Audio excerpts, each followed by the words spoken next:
একদিন মা ফাতেমার বোন কুলসুমের বাড়িতে অনেক বড় খাবারের আয়োজন করা হলো। যেই আয়োজনে সে সময়ের ধনাঢ্য ব্যক্তিবর্গরা উপস্থিত ছিলেন। সবাই দাওয়াত পেলেন।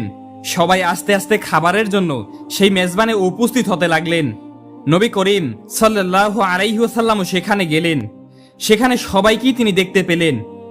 তারপর কুলসুম নবী করিম সাল্লাল্লাহু আলাইহি ওয়াসাল্লামকে সালাম দিয়ে বললেন, হে আল্লাহর প্রেরিত রাসূল, হে আমার পিতা, আপনি এসেছেন, আমি অনেক খুশি হয়েছি। আপনি এখানে বসুন। আমরা অনেকেই জানি, আবার অনেকেই জানি না। কুলসুম ছিলেন ধন সম্পত্তির দিক থেকে অনেকটাই স্বাবলম্বী। পক্ষান্তরে মা ফাতেমা ছিলেন অত্যন্ত গরিব। কিন্তু অত্যন্ত গরিব হলেও তিনি দিন প্রচার এবং ঈমান আমলের দিক থেকে ছিলেন অটল। কেনই বা থাকবেন না? মা ফাতেমা হলেন জান্নাতের সর্দারিনী। তিনি জান্নাতুল ফেরদাউসে সকল জান্নাতি নারীদের প্রতিনিধিত্ব করবেন। কুলসুমের বাড়িতে বিভিন্ন রকমের খাবারের আয়োজন হতে লাগলো। মহানবী সাল্লাল্লাহু আলাইহি ওয়াসাল্লাম বললেন, মা কুলসুম, তুমি তো সবাইকে এখানে আমন্ত্রণ জানিয়েছো। সবাইকেই আমি দেখতে পাচ্ছি। শহরের বিভিন্ন লোক এখানে এসেছে তোমার মেজবানে অংশগ্রহণ করার জন্য। সবাই নিশ্চয়ই ভালো মন্দ খাবার খেয়ে এখান থেকে যাবে। নিঃসন্দেহে অনেক সুন্দর এবং ভালো একটি আয়োজন করেছো তুমি। মা কুলসুম, তুমি কাকে কাকে এখানে আমন্ত্রণ জানিয়েছো? কুলসুম বললেন, হে আমার পিতা, হে আল্লাহর রাসূল, আমি আমার মেজবানে এই শহরের ধনাঢ্য সবাইকে আমন্ত্রণ জানিয়েছি। আব্বাজান, শহরের সকল পণ্ডিত জ্ঞানীদের এখানে আমন্ত্রণ জানিয়েছি।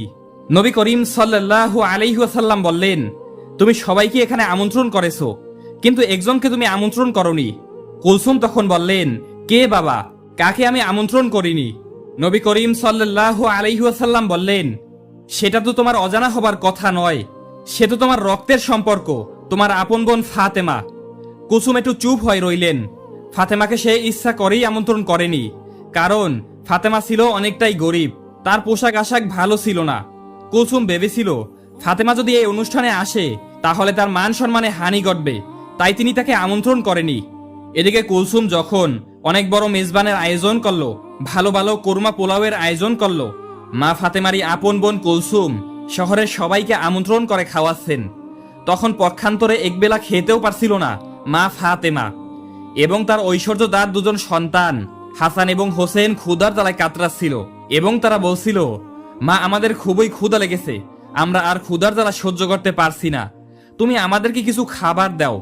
মা ফাতেমার চোখ থেকে অজর দ্বারায় পানি ঝরছিলেন এবং তিনি আল্লাহর কাছে বলছিলেন, হে আল্লাহ, আমার ঘরে তো কোনো খাবার নেই, কোনো দিরহামও নেই। এই মাসুম বাচ্চার মুখে আমি কি তুলি দিব? এখন আমি না হয় ক্ষুধার জ্বালা সহ্য করতে পারছি, কিন্তু এই মাসুম বাচ্চা দুটো ক্ষুধার জ্বালা সহ্য করতে পারছে না। মা ফাতেমার কান্নায় আল্লাহর আরশ কেঁপে উঠল। হায় আল্লাহ, আপন বোনের বাসায় কোনো খাবার নেই। হাসান হোসেন একবেলা ক্ষুধার জ্বালায় কাতরাচ্ছে। তখন ওই মা ফাতেমার আপন বোন কুলসুমের বাড়িতে ভালো ভালো রান্না করা হচ্ছে, ভালো ভালো খাবারের আয়োজন করা হচ্ছে। মেজবানে অনেক মানুষ এসেছে, অনেক মানুষই দাওয়াত পেয়েছে, কিন্তু গরিব বলে মা ফাতেমা কি দাওয়াত দিল না তার আপন বোন কুলসুম।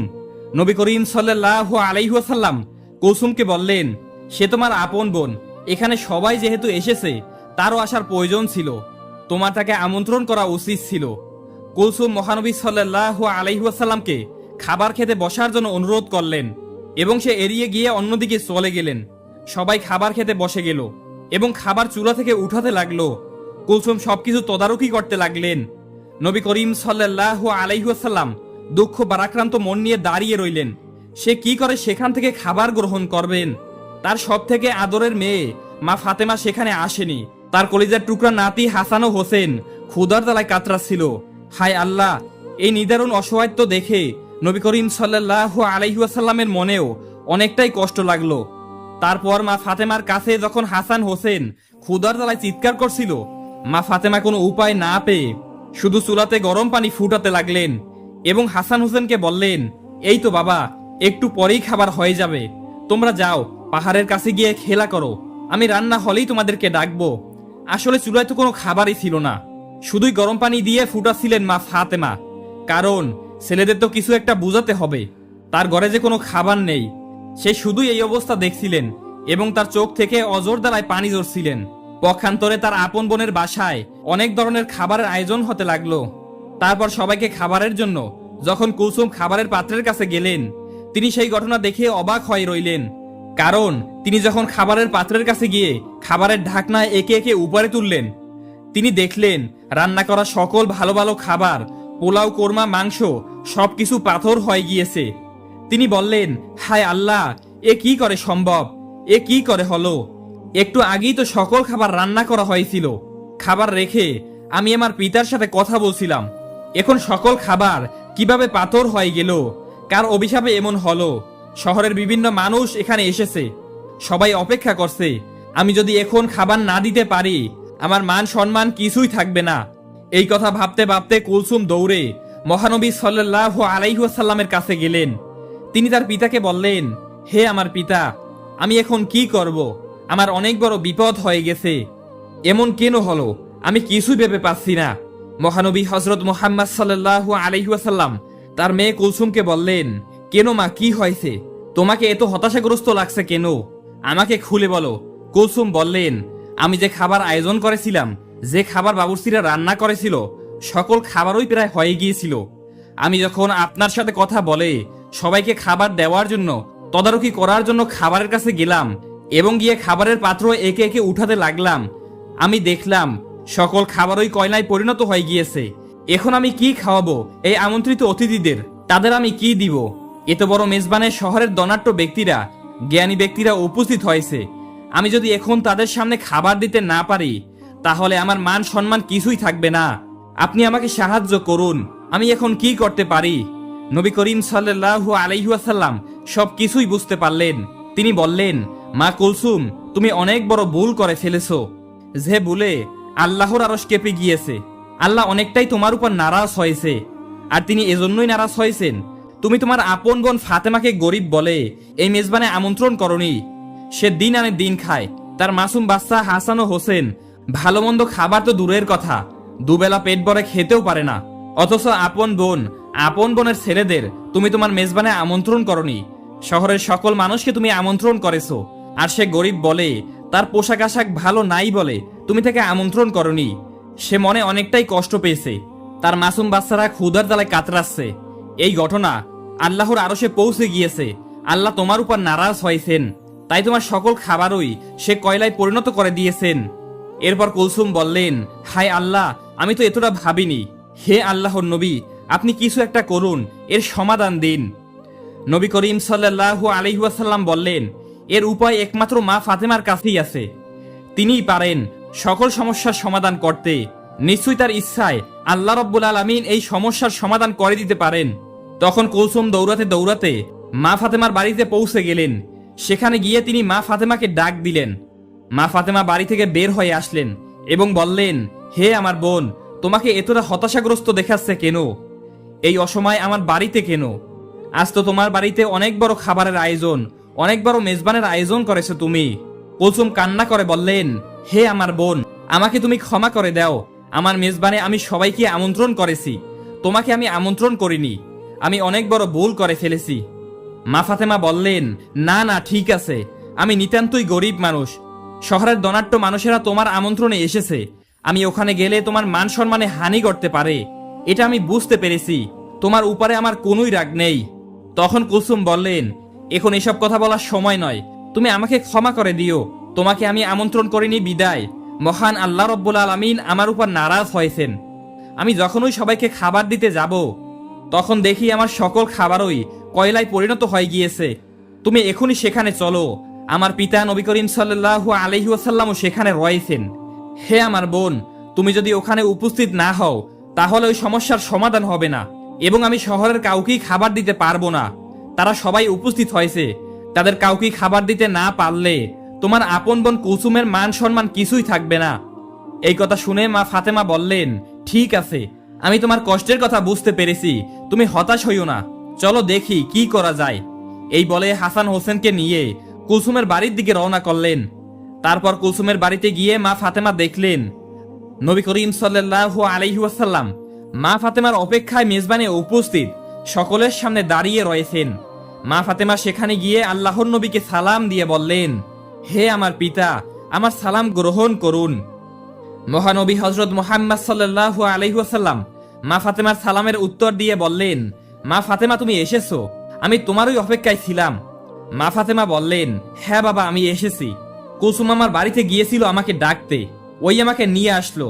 নবী করিম সাল্লাল্লাহু আলাইহি ওয়াসাল্লাম বললেন, হ্যাঁ, তোমার বোনের অনেক বড় বিপদ, সে একটি ভুল করে ফেলেছে। আমি নিজেও জানি তার এই কাজটি করা ঠিক হয়নি। মহান আল্লাহ রব্বুল আলামিন তোমার কষ্টে তিনিও ব্যথিত হয়েছেন। তোমার বোন কুলসুম একটি ভুল করে ফেলেছে। সে তোমাকে আমন্ত্রণ করেনি, সে অহংকারের বশে একটি পাপ করে ফেলেছে। আল্লাহ রব্বুল আলামিন তোমার দুঃখ কষ্ট দেখে তিনিও নারাজ হয়েছেন। আজকের এই মেজবানে শহরের গণ্যমান্য ব্যক্তিরা উপস্থিত হয়েছে তোমার বোনের এখানে। তারা আজকের দুপুরে আহার গ্রহণ করবে, কিন্তু তারা কি করে খাবে? মেজবানের জন্য যে সকল খাবার রান্না করা হয়েছিল সে সকল খাবার কয়লায় পরিণত হয়ে গিয়েছে। এই কথা শুনে মা ফাতেমা অবাক হয়ে বললেন, আমি তো আমার বোনকে কখনোই অভিশাপ দেয়নি, এমনটি কেন হলো? মহানবী হযরত মুহাম্মদ সাল্লাল্লাহু আলাইহি ওয়াসাল্লাম বললেন, মা ফাতেমা, তুমি অভিশাপ দাওনি, অভিশাপের প্রয়োজন পড়েনি। কিন্তু হাসান হোসেনের ক্ষুধার যন্ত্রণা মা হিসেবে তোমার আহাজারি আল্লাহ রব্বুল আলামিনের আরশকেও কাঁপিয়ে দিয়েছে। তাই এই মেজবানে যে সকল খাবার রান্না করা হয়েছিল তার হুকুমে সকল খাবারই কয়লা হয়ে গিয়েছে। এখন তোমার বোন অনেকটাই চিন্তায় পড়ে গেছে যে এত সব আমন্ত্রিত অতিথিদের যদি সে খাবার দিতে না পারে তাহলে তার মান সম্মান কিছুই থাকবে না। মা ফাতেমা বললেন, হে আল্লাহর প্রেরিত রাসূল, হে আমার পিতা, আমার এখন কি করণীয় রয়েছে? নবী করিম সাল্লাল্লাহু আলাইহি ওয়াসাল্লাম বললেন, তুমি যদি মন থেকে কুলসুমকে ক্ষমা করো এবং আল্লাহর দরবারে দোয়া করো, হয়তোবা আল্লাহ এর সমাধান করে দিবেন। তখন মা ফাতেমা বললেন, ঠিক আছে বাবা, আমি যাচ্ছি। এই বলে যেখানে খাবার রান্না করা হচ্ছিল, যেখানে সকল খাবার কয়লা হয়ে গিয়েছিল, কুলসুমকে নিয়ে সেই জায়গায় গেলেন। আল্লাহর নাম নিয়ে বিসমিল্লাহ বলে সকল খাবারের পাত্র কাপড় দিয়ে ঢেকে দিলেন এবং আল্লাহর দরবারে দোয়া করলেন এবং কুলসুমকে বললেন, তুমি কাপড় তোলো খাবারের উপর থেকে। খাবারের পাত্রের উপর থেকে যখন কাপড় সরালেন তখন দেখলেন সকল কয়লায় পরিণত হওয়া খাবার আগের অবস্থায় ফিরে এসেছে। কুলসুম আল্লাহর দরবারে শুকরিয়া আদায় করলেন, মা ফাতেমাও আল্লাহর দরবারে শুকরিয়া আদায় করলেন। তখন কুলসুমকে বললেন, নেও বোন, তুমি আমন্ত্রিত সকলকে এখন এই খাবার পরিবেশন করো। কুলসুম ফাতেমাকে ধন্যবাদ দিয়ে বলল, তুমি আমাকে ক্ষমা করে দাও। অহংকারের বশে, অর্থ সম্পদের লোভে আমি অন্ধ হয়ে গিয়েছিলাম। প্রিয় দর্শক, রাসূলুল্লাহ সাল্লাল্লাহু আলাইহি ওয়াসাল্লাম বলেছেন, যার অন্তরে একটি সরিষা দানা পরিমাণ অহংকার থাকবে সে জান্নাতে প্রবেশ করতে পারবে না। সহিহ মুসলিম। তাই অহংকার নয়, বিনয় হলো একজন মুমিনের গুণ। আল্লাহ রব্বুল আলামিন আমাদের সবাইকে অহংকার থেকে দূরে থাকার তৌফিক দান করুন, আমিন। সবাই কমেন্টে লিখুন আমিন। তারপর মা ফাতেমা ও কুলসুম নবী করিম সাল্লাল্লাহু আলাইহি ওয়াসাল্লামের কাছে আসলেন। নবী করিম সাল্লাল্লাহু আলাইহি ওয়াসাল্লাম মা ফাতেমাকে ধন্যবাদ জানিয়ে আল্লাহর দরবারে শুকরিয়া আদায় করলেন। প্রিয় দর্শক, কুলসুমের মেজবানের এই ঘটনাটি ইসলামিক অনেক বইতেই উল্লেখ রয়েছে। আপনার এই ভিডিওটি কেমন লেগেছে তা অবশ্যই কমেন্ট করে জানাবেন এবং এই ভিডিওটিতে এখনো যারা লাইক করেননি তারা এখনই একটি লাইক করে দিন। একদা হযরত ফাতেমা রাদিয়াল্লাহু তাআলা আনহা জানামাজে বসে কাঁদছিলেন। তার দু চোখের পানিতে বুক ভেসে যাচ্ছিল। এমন সময় হযরত মুহাম্মদ সাল্লাল্লাহু আলাইহি ওয়াসাল্লাম ফাতেমার বাড়িতে আগমন করলেন এবং ফাতেমার ঘরে প্রবেশ করে দেখতে পেলেন জানামাজে বসে ফাতেমা রাদিয়াল্লাহু তাআলা আনহা অজর দ্বারা কান্না করছেন। তখন বিশ্ব নবী হযরত ফাতেমা রাদিয়াল্লাহু তাআলা আনহাকে উদ্দেশ্য করে বললেন, হে আমার কলিজার টুকরা মেয়ে ফাতেমা, তুমি তোমার জায়নামাজের কোনা উল্টিয়ে দেখো। তখন ফাতেমা রাদিয়াল্লাহু তাআলা আনহা তার জায়নামাজের কোনা উল্টিয়ে চমকে উঠলেন। তিনি বললেন, এ কি আব্বাজান, এদিকে গলিত স্বর্ণ শত তরতর গতিতে বয়ে যাচ্ছে। তখন হযরত মুহাম্মদ সাল্লাল্লাহু আলাইহি ওয়াসাল্লাম বললেন, মা, তোমার প্রয়োজন মতো স্বর্ণ উঠিয়ে রেখো, যাতে তার দ্বারা তোমার সংসার পরিচালনা করা এবং দুনিয়ার আরাম আয়েশ ঝাঁক জমক যা ইচ্ছা তাই করতে পারো। দুনিয়ার সুখ শান্তি ক্ষণস্থায়ী, পরকালের সুখ শান্তি চিরস্থায়ী। এখন তুমি বুঝে বলো, হে মা ফাতেমা, দুনিয়ার সুখ শান্তি চাও নাকি আখিরাতের সুখ শান্তি চাও? হযরত মুহাম্মদ সাল্লাল্লাহু আলাইহি ওয়াসাল্লামের মুখে এমন কথা শুনে ফাতেমা রাদিয়াল্লাহু তাআলা আনহা জায়নামাজের কোনা ছেড়ে দিয়ে নবীজিকে বললেন, আব্বাজান, আমার দুনিয়ার সুখ শান্তির কোনো প্রয়োজন নেই, আমি আখিরাতের সুখ শান্তির পিছনে দৌড়াতে চাই। অনুরূপভাবে আরেকদিনের ঘটনা, একদিন ফাতেমা রাদিয়াল্লাহু তাআলা আনহা এমন দুর্বল হয়ে পড়েছিলেন যে তিনি বিছানা থেকে উঠতে পারছিলেন না। এই ঘটনা হযরত মুহাম্মদ সাল্লাল্লাহু আলাইহি ওয়াসাল্লামের কাছে পৌঁছালে নবী করিম সাল্লাল্লাহু আলাইহি ওয়াসাল্লাম ফাতেমাকে দেখার জন্য তার বাড়িতে তাশরিফ আনলেন। নবী করিম সাল্লাল্লাহু আলাইহি ওয়াসাল্লাম ফাতেমার দরজায় উপস্থিত হয়ে ফাতেমাকে ডাকতে লাগলেন, কিন্তু ভিতর থেকে কোনো আওয়াজ আসছিল না। বিশ্বনবী আবারও ডাকলেন, ভিতর থেকে কোনো আওয়াজ আসছে না। তিনবারের মাথায় বিশ্বনবী ফাতেমাকে উদ্দেশ্য করে আবারও ডাকলেন। তখন ভিতর থেকে হযরত ফাতেমা রাদিয়াল্লাহু তাআলা আনহা জবাব দিলেন, আব্বা গো, আমি কেমন করে দরজা খুলবো? আমার গায়ে যে একটি ছোট্ট চাদর, পায়ের দিক ঘুরলে মাথার দিক খালি হয়ে যায়, আর মাথার দিক ঘুরলে পায়ের দিক খালি হয়ে যায়। তখন বিশ্বনবী দরজার বাহির থেকে তার মাথার রুমালটা নিয়ে দরজার ফাঁক দিয়ে ভিতরে দিয়ে ফাতেমাকে বললেন, মা, আমার রুমালটা মাথার দিক দিয়ে দাও। তখন ফাতেমা রাদিয়াল্লাহু তাআলা আনহা রুমালটা তার মাথায় দিয়ে দরজা খুলে দিলেন। তখন বিশ্বনবী ঘরের ভিতরে ঢুকে দেখতে পেলেন ফাতেমার চোখ মুখ মলিন হয়ে আছে।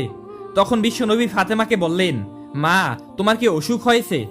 ফাতেমা রাদিয়াল্লাহু তাআলা আনহা তখন বিশ্বনবীকে বললেন, আব্বাজান, কয়েকদিন যাবৎ উপোস থাকতে থাকতে ক্ষুধার জ্বালায় মাথা ব্যথায় দুর্বল হয়ে গিয়েছি।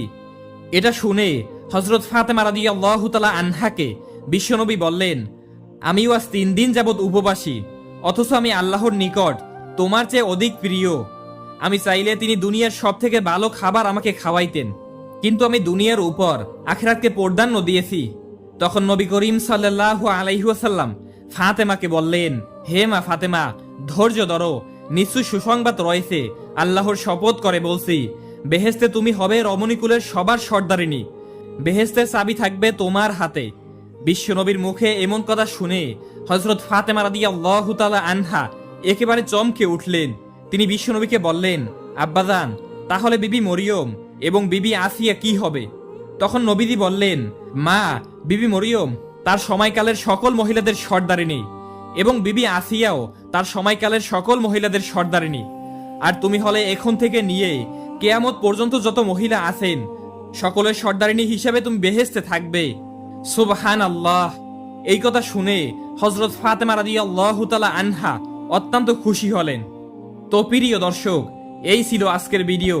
এভাবেই নতুন নতুন ইসলামিক ভিডিও পেতে আমাদের চ্যানেলটি সাবস্ক্রাইব করে পাশে থাকা বেল আইকনটি বাজিয়ে দিন।